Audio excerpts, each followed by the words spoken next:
Hello, everyone, and welcome. You are live with the Pricing Lady. I'm so happy to have you here today. I work with small business owners to help them know what to charge their customers, how to set the right prices, and close more deals. I am super thrilled. I have a wonderful guest with me here today, Miss Esther Bürki. And I met Esther last year, I think it was last year. It might have been even been late in the year before, at an event that we both attended. And now get to see her regularly all the time, and wanted to have her here on the show with me. So welcome, Esther. Thank you. Hi, everybody.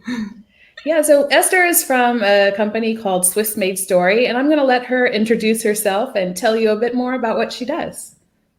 So thanks, Janine. I'm so glad to be here, and thank you for inviting me. It's so exciting to be here. I'm an international book writing expert, and I'm helping people who have the challenge to write their book or their story, and I help them to the whole process, and that's it.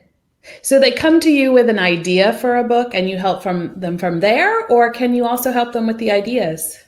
Well, I can do everything because I like stories, and I was a journalist in my former life, and I can do something with just an idea. I can help with an idea, but I can also help when the book is already written. I can help to adjust it and to do it nicer, and yeah.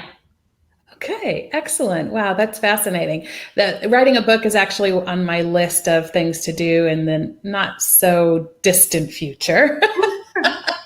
So I'll be sure to keep that in mind as well. Of course, the Pricing Lady probably needs to have a pricing book at some time, right? Okay, wow. Esther, so when did you start your business? Well, I started my business about 4 years ago because before I was always employed, and I have always been engaged in some companies, or at the starting of my career, I was a journalist and writing for newspapers. Excellent. Okay, very good. So about 4 years ago. And so Esther is here with us today to share her pricing journey. Now, when it comes to pricing in a business, whether it's a small business or a big business, it really is a journey. Actually, we have a kind of a joke that we say in pricing that pricing is a marathon, not a sprint. Because it's one of those things that you're always kind of working on and fine-tuning and improving. So why don't you tell us about how you started with pricing in your business, and then we'll go from there. So I can tell you, I was always employed, and I had different companies I worked for, and every time I had to handle because of my salary. And in fact, that was rather easy. I did that very brilliantly because all the time that my chiefs told me, well, you're a pretty tough woman, how you did that. I mean, I can do that like this. Right. And then when I started my own business, I had to put prices on my services. And then I started to learn a lot, because I felt so scared. Right. Yeah, of course. So a lot of business owners actually didn't start out being business owners. They started out employees. I know I grew up in a household where primarily we had an employee mindset. My parents had a business for a while, but there's a big difference between having a mindset of being an employee and a mindset of being a business owner. Those are two very different things. Absolutely. Yeah. And of course, negotiation skills can be helpful and useful in both. But you also then need to make that shift into, okay, how do I set my prices, and how do I go about even communicating around them? Yeah, very good. So one of the questions I asked you was what your biggest pricing learning has been so far in your business. Well, I couldn't tell the biggest one. It was a long journey because I was looking around and seeing how my competitors put which prices they put on their services. And then some I saw, well, they're undervalued, or some they were overpriced. I thought, how come they can ask for so much money? I mean, I wouldn't pay that much money, and I didn't understand. Not yet. It has to do something with your own worth. Mm-hmm. And I had to learn a lot that I'm worthful and I can ask for money. But that was a real tough thing for me. Right. Yeah, and you're absolutely correct that especially with small businesses, that first step is sort of believing that you're worthy of earning something, whether it be small or big, that knowing that you have the right to be able to do that is a big hurdle for a lot of businesses, a lot of people as well. Not just as an entrepreneur, but also outside when they're negotiating salaries, like you talked about earlier. Yeah, I think it's so difficult to. Well, I know how much I will pay for a service, and then if someone is asking something which is way out, I think, well, I wouldn't pay that, so he wouldn't pay that for me, right. And it's difficult. Well, and sometimes we assume that we are actually our own target customer, and oftentimes we're not. Right? So not because we wouldn't hire ourselves because we don't think the value is there, but because we are looking for something different, something above and beyond what we can deliver ourselves already. So I think that that's a really interesting point as well. And yes, go ahead. And one thing I think is important, somebody who loves to talk to people, to give value to people, to connect. Yeah. You're the same person like me. And I think it's difficult when you have to put on this what you like doing, like connecting and talking to people. You have to put, a price on that. And I think that's the weirdest point in pricing, when you love people and giving value. Right. But just because you charge them, I think this is a really important point, and I've run into it with clients of mine. Just because we're charging somebody for a service we provide or a product that we offer doesn't mean that we don't care anymore. And that's something we kind of have to reconcile in our own brains, because, the way we've been brought up or the way that we perceive other people will judge us tells us that if we charge money, or if we charge too much, or if money comes into the equation, that somehow that makes us less caring towards other people or too greedy. And that simply, it just isn't the case. Yeah, it isn't the case. You brought up a good point earlier that, there in your market, and this is the same in almost every market, there's a wide range of prices there, right? And so this is one of the dangers of pricing compared to the competition, because you have to understand the value that goes with each of those price points. Technically, there should be different levels of values involved. And therefore, the price is only relevant in the context of that value that our people are delivering. So, for example, here in Switzerland, you can find coaches who coaches in all different areas. They say, for example, leadership coaches who are charging, say, 80 or 100 francs an hour, and those who are charging 500 and more francs an hour. Probably even some who charge 10,000 francs a day or something like that. You can find a huge range of prices out there. What's most important, in my opinion, is that you find the ones, what's right for your target customer group and for your business as well. Yeah.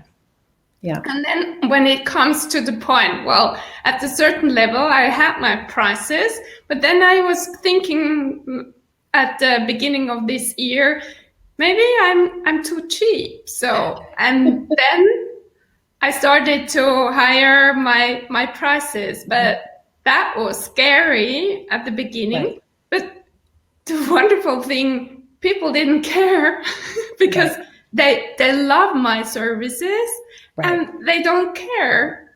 I mean, they probably they told themselves she's too cheap, and now Right. she's getting to the amount she's really deserving. Right. And we were talking at, you remember, Janine, at the beginning of the year, Right. and you helped me also with one client. And I can tell you, this client, he never said a word. He never said a word. Right. He took didn't it, phase he him. paid the bill, and fini terminé. Right. Exactly. And this is a super valuable point. I'd like to just discuss that for a minute because a lot of clients spend a lot of time, a lot of people, and I admit I've done it myself, a lot of time worrying about, is this the right price? Or, oh, what happens if I increase? And the time and energy that we spend on all that worry is probably not really helping us or the client, right? For that matter. And so there's a benefit to worrying a little bit or asking yourself the questions a little bit. Maybe worry is the wrong word, but then quickly making a decision and trying it out. Because you can hem and haw on it for days, weeks, months. I've even had one client who she's like, oh, well, for the last 18 months, I've been trying to decide if I should raise my prices. Can you imagine the stream of worry over the 18 months? So sometimes you just need to make the decision and put it out there. And I'm really glad that that worked for you and that you were able to learn from it. Yeah. And there was another point this year. So I thought, well, I should raise the price also for my workshops because, there were just a few people who came, and this is not, for me, it's not the thing I would like to earn. And I raised the prices, but nobody, I'm stuck. I think I did it too much. Yeah. And it's a journey, as we said at the beginning. It's never done. It's always playing around with the prices, probably. Exactly. And of course, there's systems, thought processes, and tools that you can apply to help you narrow down to where you think the prices would be most appropriate for you, for the market, for your customers, right? And then there's a point where you have to test it out, and sometimes it'll work and other times it may not work in the way that you thought. That's the really interesting thing about customer behavior is it can change just in an instant.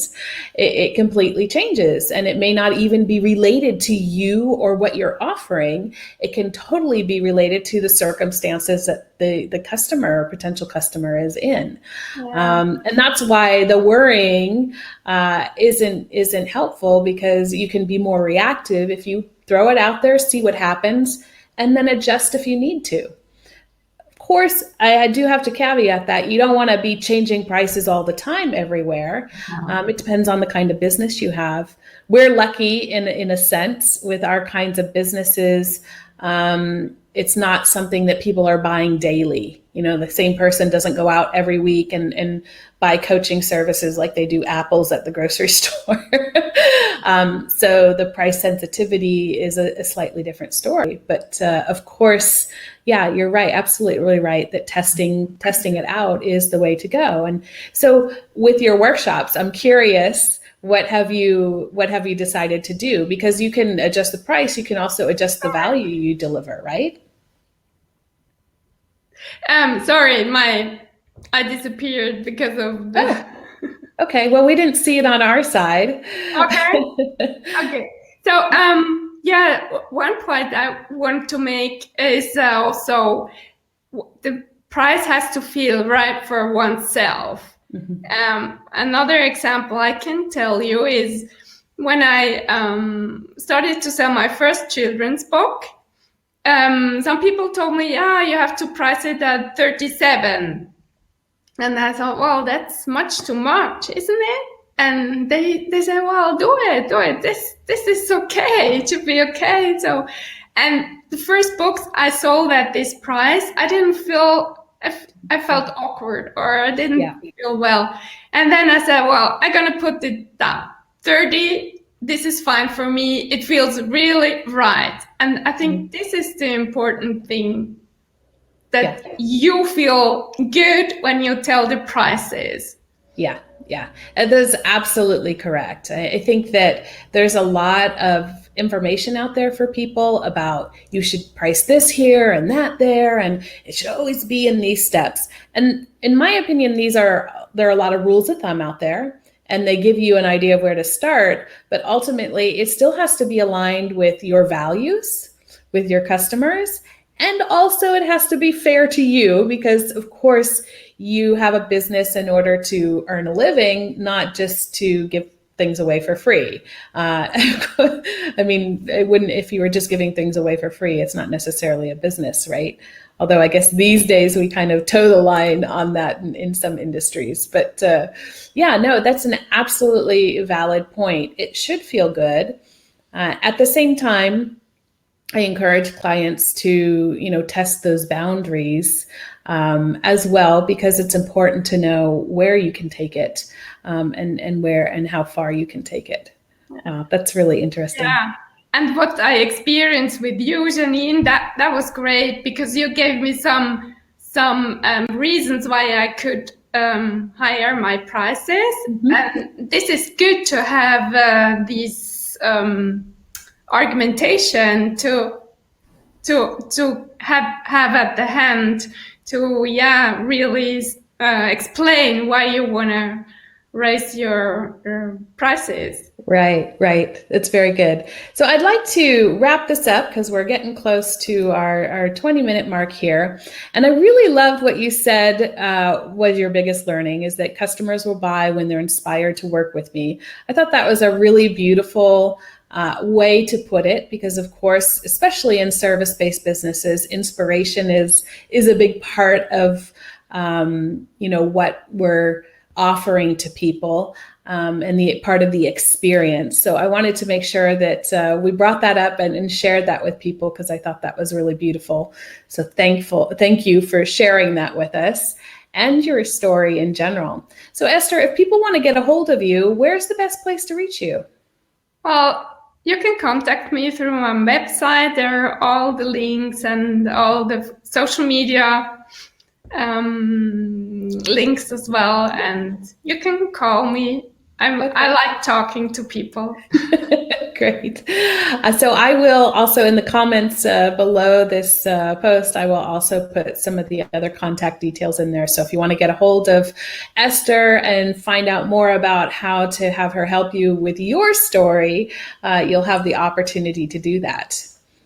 So before we close the call here, I'd like to remind everyone that I am currently running some webinars, some complimentary webinars online. If you're interested to join me for one of those webinars, you can go to janineliston.com/5 steps to pricing success and register for your spot there. As I said, it's complimentary, and we go into quite some detail on the 5 steps to pricing success, as well as my price setting thought process. So be sure to come and join me for that. Esther, thank you once again for being here with us today. I wish everyone who's listening, Janine. Yes, you're welcome. Everyone who's watching now and those of you who will watch later, I wish you all the best. And until next time, enjoy pricing. Bye.